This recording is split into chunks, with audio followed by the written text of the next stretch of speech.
അപ്പോൾ നമ്മൾ തൃശ്ശൂരിൽ നിന്ന് ഗോവയിലേക്ക് പോകുന്നതാണ് കേട്ടോ. നമ്മൾ ഇന്നലെ രാത്രി 11:35 ട്രെയിൻ ഉണ്ടായിരുന്നത്. പക്ഷേ ഏകദേശം 12 മണി, ഒരു 20 മിനിറ്റ് ലേറ്റ് ആയിട്ടാണ് നമ്മൾ ട്രെയിനിൽ കയറിയത്.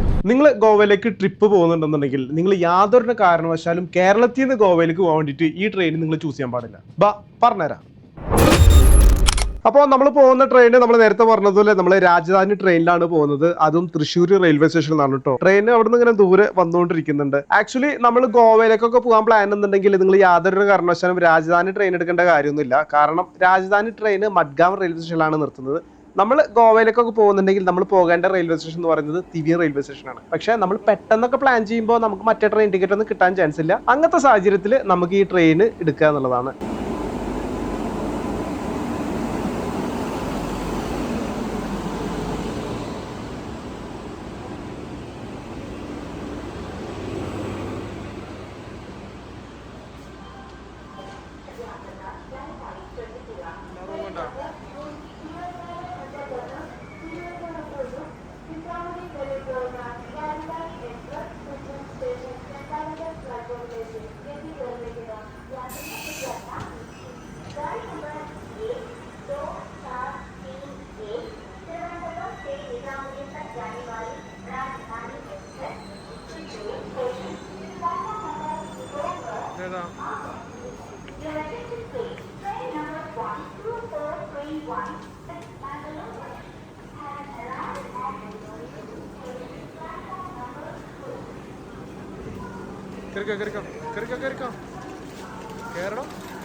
തൃശ്ശൂർ ഈ ഒരു ട്രെയിൻ എത്തുന്നത് 11:55 ഇന്ന് കുറച്ച് ലേറ്റ് ആയിട്ടുണ്ട്. ഒരു 12 ആയിട്ടുണ്ട്.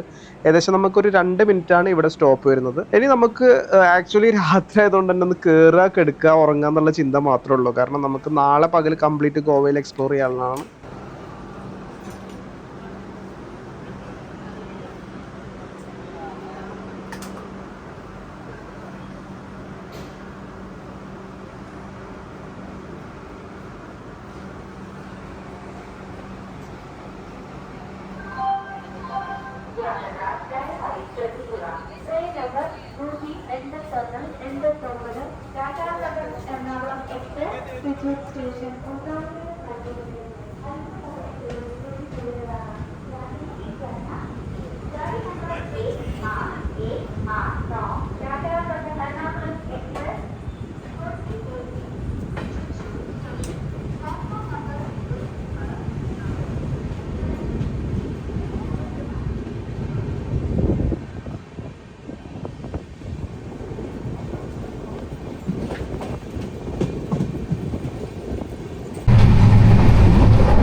ആക്ച്വലി നമ്മൾ ഇന്നലെ ട്രെയിനിൽ കയറി അത്യാവശ്യം നല്ല രീതിയിൽ ഉറങ്ങിയിട്ട് നമ്മളിപ്പോൾ ഏകദേശം രാവിലെ 10 മണിയാകുമ്പോഴേക്കും നമ്മൾ ഗോവയിലേക്ക് എത്തും എന്നുള്ള പ്രത്യേകത കൂടിയിട്ട് ഒരു ട്രെയിൻ ഉണ്ട്. പക്ഷെ ഞാൻ പറയുന്നു, നിങ്ങൾ യാതൊരു കാരണവശാലും ഈ ട്രെയിൻ നിങ്ങൾ എടുക്കാൻ ശ്രമിക്കരുത്. അതിനുള്ള പ്രധാന കാരണം എന്ന് വെച്ച് കഴിഞ്ഞാൽ നമ്മൾ മഡ്ഗാവ് റെയിൽവേ സ്റ്റേഷനിൽ ഇറങ്ങണം എന്നുള്ളതാണ്. മഡ്ഗാവ് റെയിൽവേ സ്റ്റേഷനിൽ ഇറങ്ങിയിട്ട് നമ്മൾ അവിടെ നിന്ന് തിവിയും അല്ലെങ്കിൽ നമ്മൾ നോർത്ത് ഗോവയിലേക്ക് പോകണമെങ്കിൽ കുറച്ച് ഡിഫിക്കൽട്ടാണ്. അതുമാത്രമല്ല ഈ ഒരു ട്രെയിൻ ടിക്കറ്റ് എന്ന് പറയുന്നത് വളരെ എക്സ്പെൻസീവ് ആണ്.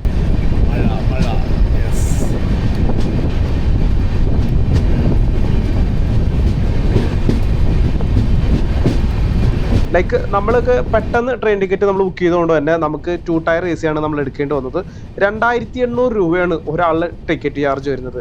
അതായത് മറ്റു ട്രെയിനിൽ അപേക്ഷിച്ചിട്ട് നമ്മൾ നേത്രാവതിയിലൊക്കെ ട്രെയിൻ ടിക്കറ്റ് സ്ലീപ്പർ ക്ലാസ് ഒക്കെ എടുത്ത് പോകുകയാണെന്നുണ്ടെങ്കിൽ 2 പേര് ഗോവയിൽ തിവിയ റെയിൽവേ സ്റ്റേഷനിൽ എത്തിയിട്ട് അവിടുന്ന് തിരിച്ച് തൃശ്ശൂരിലേക്ക് വരാനുള്ള ഫെയർ ഉണ്ടല്ലോ, ആ ഒരു ഫെയറിനാണ് ഒരാൾ തൃശ്ശൂരിൽ നിന്ന് ഗോവയിലേക്ക് പോകുന്നത്.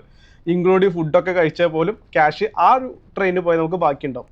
അപ്പോൾ അതുകൊണ്ടാണ് ഞാൻ പ്രത്യേകിച്ച് പറയാൻ കാരണം, നിങ്ങൾ മഡ്ഗാവിലേക്ക് ഒരിക്കലും ട്രെയിൻ ടിക്കറ്റ് എടുക്കാതിരിക്കുക. അതുകൂടാണ്ട് രാജധാനി എടുക്കേണ്ട കാര്യമൊന്നുമില്ല. കാരണം നോർമൽ ട്രെയിനിലാണ് നമ്മൾ യാത്ര ചെയ്യുന്നുണ്ടെങ്കിൽ നമുക്കൊരു 13 to 14 മണിക്കൂറാണ് നമുക്ക് യാത്ര വരുന്നത്. എന്നാൽ ഈ ട്രെയിൻ എടുക്കുമ്പോൾ നമ്മളൊരു 10 to 11 ആ ഒരു മണിക്കൂറിലാണ് നമ്മളവിടെ എത്തുന്നത്. ഒരു 2-3 മണിക്കൂറിൻ്റെ വ്യത്യാസം മാത്രമേ വരുന്നുള്ളൂ. പക്ഷേ ഫെയറിൽ വലിയ രീതിയിൽ വ്യത്യാസം വരുന്നുണ്ട്. മറിച്ച് നിങ്ങൾ കേരളത്തിൽ നിന്ന് ഡൽഹിക്കോ അല്ലെങ്കിൽ ഡൽഹിയിൽ നിന്ന് തിരിച്ച് കേരളത്തിലേക്കൊക്കെ വരികയാണെന്നുണ്ടെങ്കിൽ ഈ ട്രെയിൻ ബെസ്റ്റ് ഓപ്ഷനാണ്. കാരണം ഒരു 38-40 മണിക്കൂർ കൊണ്ട് നമുക്ക് ഡൽഹിയിലെത്താൻ പറ്റും. മറ്റേ ട്രെയിനൊക്കെ ആകുമ്പോൾ ഏകദേശം ഒരു 48-50 മണിക്കൂറൊക്കെ എടുക്കും. അപ്പോൾ ഡൽഹിയിലേക്കൊക്കെ പോവുകയാണെങ്കിൽ ഓഫ്കോഴ്സ് നിങ്ങൾക്ക് രാജധാനി ചൂസ് ചെയ്യാം. ഗോവയിലേക്കൊക്കെ പോകുന്നുണ്ടെങ്കിൽ നിങ്ങൾക്ക് എടുക്കേണ്ട കാര്യമില്ല, സ്ലീപ്പർ ടിക്കറ്റ് മാത്രം എടുത്താൽ മതി. കാരണം 13 മണിക്കൂറാണ് ട്രെയിനിൽ. ജസ്റ്റ് നിങ്ങൾ കയറി കിടന്നാൽ തന്നെ അവിടെ എത്തി. ഗോവയിലേക്ക് പോകാനുള്ള ഏറ്റവും ബെസ്റ്റ് ട്രെയിൻ ഏതെന്ന് വെച്ച് കഴിഞ്ഞാൽ അത് നേത്രാവതിയോ അല്ലെങ്കിൽ മംഗള എക്സ്പ്രസോ ആണ്. ഇത് രണ്ടുമാണ് തിവിയ റെയിൽവേ സ്റ്റേഷനിൽ, അതായത് നോർത്ത് ഗോവയിലെ തിവിയ റെയിൽവേ സ്റ്റേഷനിൽ സ്റ്റോപ്പ് ഉള്ളത്. അപ്പോൾ അതുകൊണ്ട് തന്നെ ആ ഒരു ട്രെയിന് നിങ്ങൾ ബുക്ക് ചെയ്യുക എന്നുള്ളതാണ്. അറ്റ്ലീസ്റ്റ് നിങ്ങൾ 2 മന്ത്, അതായത് ഗോവയ്ക്കൊക്കെ ട്രിപ്പ് നിങ്ങൾ പ്ലാൻ ചെയ്യുന്നുണ്ടെങ്കിൽ നിങ്ങൾ മുൻകൂട്ടി ട്രെയിൻ ടിക്കറ്റ് ബുക്ക് ചെയ്തേക്കുക എന്നുള്ളതാണ് നിങ്ങൾ ആദ്യം ചെയ്യേണ്ടത്. ഇൻ കേസ് നിങ്ങൾക്ക് ട്രിപ്പ് പോകുന്നില്ലെങ്കിൽ ആ ടിക്കറ്റ് ക്യാൻസൽ ചെയ്തേക്ക്. കാരണം ആ ടിക്കറ്റ് എപ്പോഴും ഓപ്പൺ ആയി കഴിഞ്ഞാൽ ഓൾമോസ്റ്റ് ഫുൾ ആയിരിക്കും. അപ്പോൾ അതുകൊണ്ട് തന്നെ പരമാവധി പെട്ടെന്ന് തന്നെ ബുക്ക് ചെയ്യാൻ നിങ്ങൾ ശ്രമിക്കുക. പിന്നെ ആ ഒരു ട്രെയിൻ യാത്രയെ കുറിച്ചിട്ട് ഡീറ്റെയിൽ ആയിട്ടുള്ള വീഡിയോ ഓൾറെഡി നമ്മൾ മുൻപത്തെ വീഡിയോയിൽ ചെയ്തിട്ടുണ്ട്. ആ വീഡിയോ നിങ്ങൾക്ക് കാണണമെന്നുണ്ടെങ്കിൽ ഈ റെക്കമെൻഡേഷനിൽ വരുന്ന വീഡിയോ ഉണ്ടല്ലോ, അതൊന്നും നിങ്ങൾ പോയി കണ്ടാൽ മതി കേട്ടോ.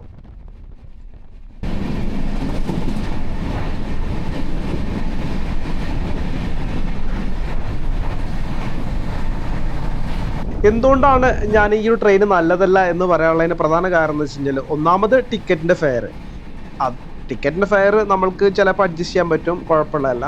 പക്ഷേ വേറെ പ്രധാനപ്പെട്ട ഒരു കാര്യം എന്ന് വെച്ച് കഴിഞ്ഞാൽ, നമ്മൾ ഗോവ എന്ന് പറഞ്ഞിട്ട് നമ്മൾ കാണാൻ പോകുന്നത് ഗോവയിലെ വൈബ് ശരിയായ രീതിയിൽ ആസ്വദിക്കാനല്ലേ. അങ്ങനെയെങ്കിൽ നിങ്ങൾ പോകേണ്ട റെയിൽവേ സ്റ്റേഷൻ മഡ്ഗാവനല്ല, നിങ്ങൾ പകരം പോകേണ്ടത് നോർത്ത് ഗോവയിലേക്കാണ്. നോർത്ത് ഗോവയിലുള്ള റെയിൽവേ സ്റ്റേഷൻ എന്ന് പറയുന്നതാണ് തിവിയ റെയിൽവേ സ്റ്റേഷനിൽ. എന്നാൽ ഈ രാജധാനി ട്രെയിനിക്ക് അവിടെ സ്റ്റോപ്പില്ല. രാജധാനി ട്രെയിന് തിരുവനന്തപുരത്ത് നിന്ന് എടുത്തിട്ട് ഡൽഹി വരെ എത്തുന്നതിൻ്റെ ആകെ 15-20 സ്റ്റേഷനാണുള്ളത്. നമ്മളിപ്പോൾ തൃശ്ശൂരിൽ നിന്ന് കയറി കഴിഞ്ഞാൽ ഷൊർണൂർ, പിന്നെ ഉള്ളത് നേരെ കോഴിക്കോടാണ്. കോഴിക്കോട് കഴിഞ്ഞ് കഴിഞ്ഞാൽ പിന്നെ കണ്ണൂർ കഴിഞ്ഞാൽ കാസർഗോഡ്, പിന്നെ ഉടുപ്പി, മാംഗ്ലൂർ, അത് കഴിഞ്ഞ് കാർവാർ, അങ്ങനെ ഒരു 7ാമത്തെ സ്റ്റേഷൻ ആകുമ്പോഴത്തേക്കും നമ്മൾ ഗോവയിലെത്തും. അപ്പോൾ അത്രയും ലിമിറ്റഡ് സ്റ്റോപ്പുകൾ മാത്രം നിർത്തുന്ന ട്രെയിനാണ് രാജധാനി. അപ്പോൾ അതുകൊണ്ട് തന്നെ ഈ ഒരു ട്രെയിന് തിവിയ റെയിൽവേ സ്റ്റേഷനിൽ സ്റ്റോപ്പില്ല എന്നുള്ളതാണ്. ഇനി നിങ്ങൾക്ക് തിവിയ റെയിൽവേ സ്റ്റേഷനിൽ എന്തുകൊണ്ടാണ് പോകണമെന്ന് പറഞ്ഞു വെച്ച് കഴിഞ്ഞാൽ, നമ്മൾ ഗോവയിലെ വൈബ് ശരിയായ രീതിയിൽ ആസ്വദിക്കണമെന്നുണ്ടെങ്കിൽ നമുക്ക് പോകാൻ പറ്റിയുള്ള സ്ഥലമാണ് തിവിയ റെയിൽവേ സ്റ്റേഷൻ. അവിടെ നിന്ന് ഒരു 20 മിനിറ്റ് യാത്ര ചെയ്ത് കഴിഞ്ഞാൽ നമുക്ക് ബാഗ ബീച്ച്, കല്ലങ്കോട്ട് ബീച്ച്, പിന്നെ അതുപോലെ തന്നെ അവിടുത്തെ പ്രധാനപ്പെട്ട ഹൈലൈറ്റ് ആയുള്ള സ്ഥലങ്ങൾ, നൈറ്റ് ലൈഫുള്ള സ്ഥലങ്ങളൊക്കെ നമുക്ക് ഈസി ആയിട്ട് ആക്സസ് ചെയ്യാൻ പറ്റും. അതുമാത്രമല്ല, നമ്മളൊരു പാക്കേജൊക്കെ എടുത്തിട്ട് പോവുകയാണെങ്കിൽ തന്നെ പാക്കേജ് അവിടെ നിന്ന് എടുക്കുമ്പോൾ വളരെ ചീപ്പായിട്ടുള്ള പാക്കേജ് നമുക്ക് കിട്ടും. മറിച്ച് നമ്മൾ മഡ്ഗാവിൽ നിന്ന് നമ്മൾ എത്തിയിട്ട് അവിടെ നിന്നുള്ള പാക്കേജൊക്കെ നമ്മൾ എടുക്കുകയാണെങ്കിൽ ഒരു 3000-4000 ഒക്കെ എക്സ്പെൻസ് കൂടാൻ ചാൻസ് ഉണ്ട്. മനസ്സിലായി? നമ്മളെപ്പോഴും ഗോവയിലേക്ക് ബഡ്ജറ്റ് ഫ്രണ്ട്ലി ആയിട്ട് പോകാന്നുള്ള ഉദ്ദേശമാണല്ലോ നമുക്ക് വരുന്നത്. അപ്പോൾ അതുകൊണ്ട് തന്നെ നമ്മൾ തിവിയത്തിലേക്ക് ട്രെയിൻ ടിക്കറ്റ് എടുക്കുക എന്നുള്ളതാണ്. തിവിയത്തിൽ എത്തിക്കഴിഞ്ഞാൽ വളരെ ബഡ്ജറ്റ് ഫ്രണ്ട്ലി ആയിട്ട് 3 പകലും 2 നൈറ്റൊക്കെ നല്ല രീതിയിൽ ഗോവ കൊണ്ടേക്ക് ഇറങ്ങി കാണിക്കുന്ന പാക്കേജിൽ നിന്ന് നമുക്കറിയാം. അവരുടെ പാക്കേജ് എടുത്തിട്ടാണ് നമ്മളീ പോകുന്നത് കേട്ടോ. പക്ഷേ നമുക്ക് ചെറിയൊരു പ്രശ്നം പറ്റിയെന്ന് വെച്ച് കഴിഞ്ഞാൽ, നമുക്ക് മഡ്ഗാവിലേക്ക് ട്രെയിൻ ടിക്കറ്റ് കിട്ടിയത് തിവിയത്തിലേക്ക് കിട്ടിയിട്ടില്ല. അതിൻ്റെ ഒരു ബുദ്ധിമുട്ട് ഇതിലുണ്ട്. അപ്പോൾ നമ്മൾ മഡ്ഗാവിൽ എത്തിയിട്ട് അവിടുന്ന് ബസ് കയറിയിട്ട് വേണം നമുക്ക് ഈ പറയുന്ന തിവിയ റെയിൽവേ സ്റ്റേഷനിലേക്ക് എത്താൻ വേണ്ടിയിട്ട്. ടാക്സിക്ക് പോകുകയാണെന്നുണ്ടെങ്കിൽ നമുക്ക് 1 സൈഡ് 2000 റുപ്പീസ് എങ്കിലും നമുക്ക് വരും. ഇനിയിപ്പോൾ പാക്കേജിനോടൊപ്പം അത് ആഡ് ചെയ്യുകയാണെങ്കിൽ ഇത്തിരി എക്സ്പെൻസും കൂടുതലാണ്. ഗോവയിൽ എത്തിയിട്ട് വളരെ ബഡ്ജറ്റ് ഫ്രണ്ട്ലി ആയിട്ട് 3 പകലും 2 നൈറ്റൊക്കെ ഗോവയിൽ അടിച്ചു പൊളിക്കുന്ന മലയാളികൾ ചെയ്യുന്ന പാക്കേജ് നിങ്ങൾക്ക് വേണമെന്നുണ്ടെങ്കിൽ ഈ കാണുന്ന 99 46 65 99 15 എന്ന നമ്പർ ഉണ്ട്, അതിൽ നിങ്ങൾ വാട്സപ്പ് ചെയ്തേക്കും കേട്ടോ. രാജധാനി ട്രെയിനിനെ കുറിച്ചിട്ട് ഡീറ്റെയിൽ ആയിട്ടുള്ള വീഡിയോ, അതായത് ഇതിലത്തെ ഫസ്റ്റ് ക്ലാസ്സും സെക്കൻഡ് ക്ലാസ്സും തേർഡ് ക്ലാസ്സിനെ കുറിച്ചിട്ടൊക്കെ ഡീറ്റെയിൽ ആയിട്ടുള്ള കാര്യങ്ങളൊക്കെ നമ്മൾ ഓൾറെഡി തിരുവനന്തപുരത്ത് നിന്ന് ഡൽഹിയിലേക്ക് പോകുന്ന ട്രെയിൻ യാത്രയിൽ നമ്മൾ എക്സ്പ്ലെയിൻ ചെയ്തിട്ടുണ്ട്. അപ്പോൾ ആ വീഡിയോ നിങ്ങൾക്ക് കാണണമെന്നുണ്ടെങ്കിൽ ഈ റെക്കമെൻഡേഷനിൽ വരുന്ന വീഡിയോ നിങ്ങൾ കണ്ടാൽ മതി. ഇപ്പോൾ നമ്മൾ ഏകദേശം ഗോവയിലേക്ക് എത്താറായിട്ടുണ്ട്. ഒരു 1.5 മണിക്കൂറിൻ്റെ യാത്ര ചെയ്ത് കഴിഞ്ഞാൽ നമുക്ക് ഗോവയിലേക്ക് എത്തുട്ടോ. ഇപ്പോൾ നമ്മളുള്ളത് മിർജാൻ എന്നൊരു സ്ഥലത്ത് സിഗ്നൽ കിട്ടാൻ വേണ്ടിയിട്ട് വണ്ടി നിൽക്കുകയാണ്, അല്ലാതെ ഇവിടെ സ്റ്റോപ്പ് ഉണ്ടായിട്ടല്ല. നമ്മളിതിന് മുന്നേ കാർവാർ ഉണ്ടായിരുന്നത്, കാർവാർ കഴിഞ്ഞു. പിന്നെ അടുത്ത സ്റ്റേഷൻ ഗോവയാണെന്നാണ് അറിയാൻ കഴിഞ്ഞത്. അത് കാർവാർ കഴിഞ്ഞെന്നറിയില്ല. ട്രെയിൻ ഫോൺ അടിച്ചു തുടങ്ങി. ട്രെയിൻ ഇപ്പോൾ ഏകദേശം മൂവാൻ തുടങ്ങുമെന്ന് വിചാരിക്കുന്നു.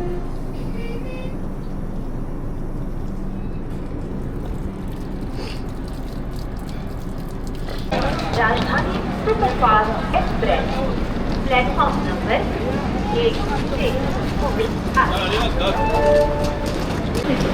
അങ്ങനെ നമ്മൾ ഒരു 10 മണിക്കൂർ യാത്രയ്ക്കൊടുവിൽ നമ്മൾ മഡ്ഗാവ് റെയിൽവേ സ്റ്റേഷനിൽ എത്തിയിട്ടുണ്ട്. വെയിലുണ്ട് അല്ലേ? വെയില് വരാൻ വേണ്ടി നോക്കിയിരുന്ന ദുരന്ത എക്സ്പ്രസ് ഉണ്ടല്ലോ, ദുരന്ത എക്സ്പ്രസ് ഇവിടെ 11 എറണാകുളം ടു അസൂറത്ത് നിസാമുദ്ദീൻ വരുന്ന ദുരന്ത എക്സ്പ്രസ് ട്രെയിൻ നമ്പർ 12283 ഒരു 11:50 ഇവിടെ അറൈവലാവുമെന്ന് പറഞ്ഞത്.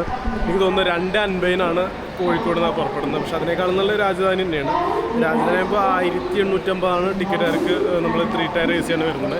ഇനി നമ്മൾ 2 ടയർ AC നമ്മൾ യാത്ര ചെയ്തത്. 2 ടയർ AC ആകുമ്പോൾ ഒരാൾക്ക് 2850 പ്രൈസ് വരുന്നു. അതാകുമ്പോൾ എനിക്ക് തോന്നുന്നു 3 ടയർ എ സിക്ക് 2000 വരുന്നുണ്ട്. കുറച്ച് ഫാസ്റ്റസ്റ്റ് ട്രെയിനാണ് തോന്നുന്നു. എറണാകുളം കഴിഞ്ഞ് കഴിഞ്ഞാൽ പിന്നെ കോഴിക്കോട് സ്റ്റോപ്പുള്ളൂ. അപ്പോൾ നമുക്ക് തൃശ്ശൂരിൽ നിന്നും കയറാൻ പറ്റില്ല. അപ്പോൾ അതുകൊണ്ടാണ് നമ്മൾ രാജധാനി എടുത്തത്. പിന്നെ അതല്ല, രാജധാനി എന്ന് പറയുമ്പോൾ നമുക്ക് ഒരു വേറെ ഫീലാണല്ലോ. അപ്പോൾ നമ്മൾ രാജധാനി എടുത്തപ്പോൾ നമ്മൾ മഡ്ഗൗണിലുണ്ട്. ഇനിയിപ്പോൾ നമുക്ക് റൂമിൻ്റെ അടുത്ത് പോകണം. ആക്ച്വലി ഗോവയെ നമുക്ക് രണ്ടായിട്ട് തരംതിരിക്കാൻ പറ്റും, നോർത്ത് ഗോവയും സൗത്ത് ഗോവയും. അപ്പോൾ നമുക്ക് പോകേണ്ടത് ഇപ്പോൾ നോർത്ത് ഗോവ ആയതുകൊണ്ട് ഇവിടെ നിന്ന് ബസ് പുറത്തൊക്കെ ഇറങ്ങി കഴിഞ്ഞാൽ എനിക്കറിയാം ഇവർ ഷെയർ ടാക്സീസ് ഉണ്ടാവും, ബൈക്സ് അവൈലബിൾ ആണ്. ബൈക്സ് പുറത്തിറങ്ങുമ്പോൾ 500ഒക്കെയാണ് അവർ പറയുന്നത്, അതൊക്കെ കുറച്ച് കൂടുതലാണ്. ഇനി ഷെയർ ടാക്സി ആണെങ്കിൽ ഇവിടെ അതുവരെ പോകാൻ 1300-1400 ഉറുപ്പിയാണ് അവർ ചാർജ് പറയുന്നത്. അപ്പോൾ നമ്മളത് ബസ്സിന് ഇവിടുന്ന് എങ്ങനെ നമുക്ക് അവിടെ പോകാൻ പറ്റുന്നതാണ് അപ്പോൾ നോക്കുന്നത്. എന്ന് കഴിഞ്ഞാൽ എക്സിക്യൂട്ടീവ് ലോഞ്ച് ആക്സസ് ഉണ്ട് മഡ്ഗൗൺ റെയിൽവേ സ്റ്റേഷനിൽ കേട്ടോ. ഇതിലിപ്പോൾ നമ്മളിപ്പോൾ സിംഗിൾ സീറ്റ് സോഫയിലൊക്കെ ഇരിക്കുകയാണെങ്കിൽ 2 അവർ നമ്മൾ 50, ഇനി സിംഗിൾ സീറ്റ് സോഫ്റ്റ് വിത്ത് പാക്കേജ് ആണെങ്കിൽ 2 അവറിന് നമ്മൾ 100 ആണ് കൊടുക്കേണ്ടത്. Ultra premium single large comfortable sofa അത് 1 അവറിന് 200. പിന്നെ എക്സിക്യൂട്ടീവ് VIP റൂം ഉണ്ടെങ്കിൽ മാക്സിമം 4 പേഴ്സണാണ് 1 അവറിന് 600. ഇത് പ്രീപെയ്ഡ് ടാക്സിയാണ്. നിങ്ങൾക്ക് ടാക്സി വിളിക്കണമെന്നുണ്ടെങ്കിൽ ഇവിടുന്ന് ടാക്സി നിങ്ങൾക്ക് വിളിക്കാം. ഇനി അതല്ല, നിങ്ങൾക്ക് സ്കൂട്ടി അങ്ങനെയുള്ള കാര്യങ്ങളൊക്കെ വേണമെങ്കിൽ ഇവിടെ നിന്ന് നിങ്ങൾക്ക് ഹയർ ചെയ്യാം. പക്ഷേ ഭയങ്കര റേറ്റാണ് പറയുന്നത്, 500-600ഒക്കെയാണ് പറയുന്നത്. നമുക്ക് ബെറ്റർ നമുക്ക് പോണ സൈറ്റിൽ പോയിട്ട് അവിടെ നിന്ന് എടുക്കുന്നതാണ്. ഇപ്പോൾ നമ്മൾ ഇവിടുന്ന് നോർത്ത് ഗോവയിലേക്ക് പോകാൻ വേണ്ടിയിട്ട് നമ്മൾ ഇവിടുന്ന് ലോക്കൽ ബസ് കിട്ടുമെന്നുള്ളത് നോക്കണം. ലോക്കൽ ബസ്സായിരിക്കുമ്പോൾ നമുക്കൊന്നുകൂടി കോസ്റ്റ് കുറവായിട്ട് പോകാൻ പറ്റും. പിന്നെ അവിടുന്ന് ബസ് സ്റ്റാൻഡിൽ പോയിട്ട് അവിടുന്ന് നമ്മൾ ഇവിടേക്ക് പോകണം കേട്ടോ.